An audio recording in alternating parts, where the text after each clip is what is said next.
প্রচণ্ড ভালোবাসার পরেও আপনি যাকে পেলেন না, তার জন্য মন খারাপ করা কিংবা আফসোস করা নিছক বোকামি বই কি। আফসোস তো সে করবে যে আপনার কাছে থেকে এত ভালোবাসা, যত্ন, আদর পাওয়ার পরেও আরেকটু ভালো থাকার জন্য অন্য কাউকে বেছে নিয়েছে। ভালোবাসার মানুষটাকে মুক্ত করে দিতে হয়, যাতে মানুষটা অন্তত দেখতে পারে পৃথিবীর আর কেউ তাকে ঠিক আপনার মতো করে ভালোবাসতে পারে কিনা, বুঝতে পারে কিনা।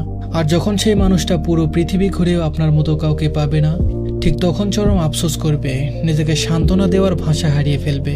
আপনাকে কষ্ট দিয়ে অন্য কোথাও সুখ সে কোনোদিনও পাবে না, এটা নিশ্চিত থাকুন।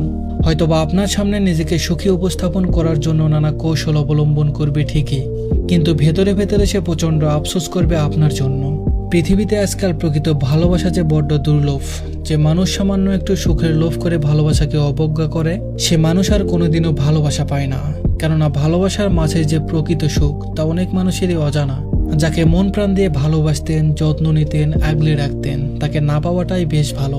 নিজের ভালো যে না বুঝে আপনাকে তীব্র আঘাত দিয়ে নিজের সুখের লোভে অন্য কাউকে বেছে নিয়েছে, তার কাছে আপনি অন্তত কখনোই ভালো থাকার আশাটা রাখতে পারেন না, ভালো থাকতে পারবেন না, ভালো থাকার কথাও না। মনে রাখবেন, যাকে প্রচণ্ড ভালোবাসা যায়, তার থেকে যে প্রচণ্ড ভালোবাসে, তাকে হারানোর বেদনা অধিক কষ্ট এবং যন্ত্রণাদায়ক বটে।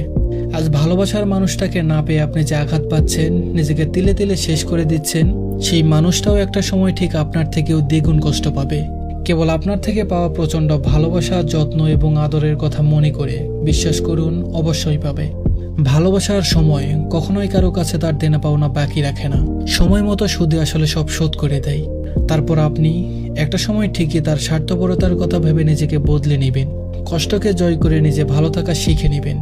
আফসোস কিংবা আক্ষেপ আপনার জন্য নয়, বরং তার জন্য, যে আপনার অসীম ভালোবাসাকে মূল্যহীন মনে করে নিজেকে বিকিয়ে দিয়েছে অন্য কারো কাম বাসনায় আর নয়তো চাহিদাই। ধন্যবাদ সবাইকে।